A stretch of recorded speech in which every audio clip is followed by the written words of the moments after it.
They didn't. And so, what we want to share today is this: how arguments are like a cancer in a marriage. That's right. And they will continue to get worse. Worse. That's right. Grow worse. Mm-hmm. And you'll find yourself saying more things to one another. Mm-hmm. More hurtful things. Mm-hmm. Things you can't take back. Things you can't take back. That's right. That's right.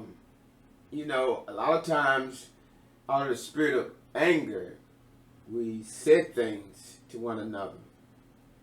And we don't really fully think about or even mean what we're saying. But we say it. But you know what? I believe in that moment, we mean it. In that heat of the moment, we mean what we're saying. Because we want to hurt the individual that has hurt us. And so we come out of our bag with the worst thing that we can say. We say things we know that can hurt our partner.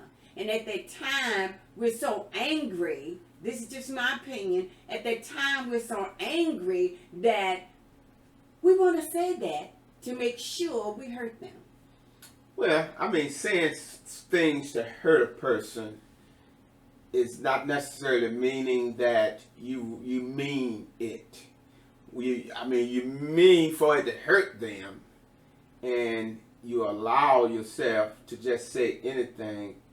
But sometimes out of that heat of the moment, that anger, we said things that we wouldn't normally say to one another. And let me say this, because when we can say things, and a lot of us were guilty of that, we want to hurt the person because we're angry. And so now all of these angry thoughts and words of attack will just come into our mouths and come across our mind, and we blurt it out because we're on the attack. Right. Mm-hmm. And I mean, you know, like it used to say, you know, there's nothing fair in love and war.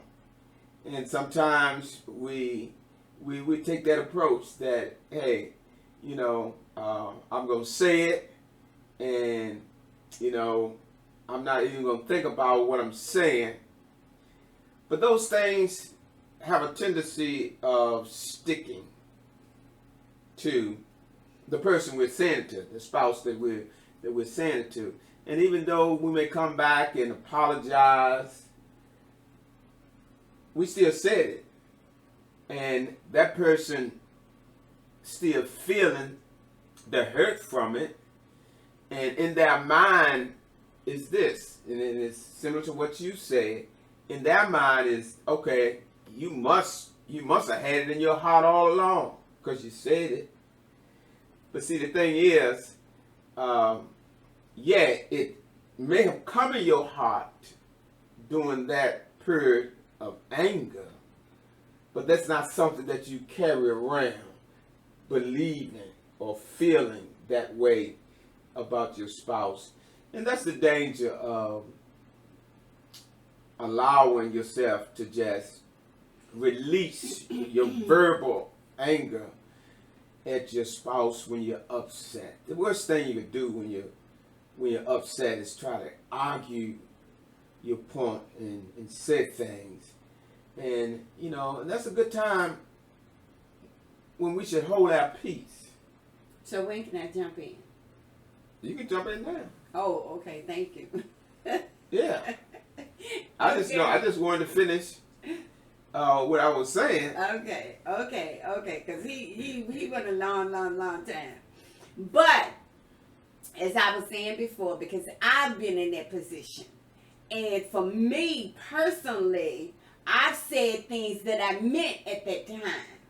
I said it because I was angry, and that's the way I felt at that time. So because I felt that way, I meant it. I wanted to come out the way I was feeling. And I felt it in my heart because I was hurt and I was broken. And I wanted to let him know how I was feeling about it. Okay. I think we kind of going in circles with that because you saying that you felt it, you meant it in that moment. Right. And that's the thing that I'm saying, that things that you say, you only mean to say it because you weren't trying to hurt that person. Right, but you still meant it. Well, there's a difference in meaning it to hurt a person and meaning it as far as this is how you really feel. That's how That's I the really difference. feel. And I mean, you might be speaking for yourself, Right. but certainly in general, we have a tendency of saying things out of anger that we don't. That's not what we're harboring in our heart. And that's the thing I want to talk about today, the danger of allowing yourself to get so angry and allow yourself to say things during the course of that anger that you wouldn't ordinarily say. Mm-hmm. Because the heat of the moment is just what it is. It's a heated moment. Mm-hmm. And the thing about a heated moment is a heated moment can provoke you. Mm-hmm. And a heated moment can get you out of character. Mm-hmm. And to have gotten you out of character is that, okay, now I'm saying things and I'm feeling a certain way Mm-hmm. that I really don't normally feel, or I wouldn't normally say. Right.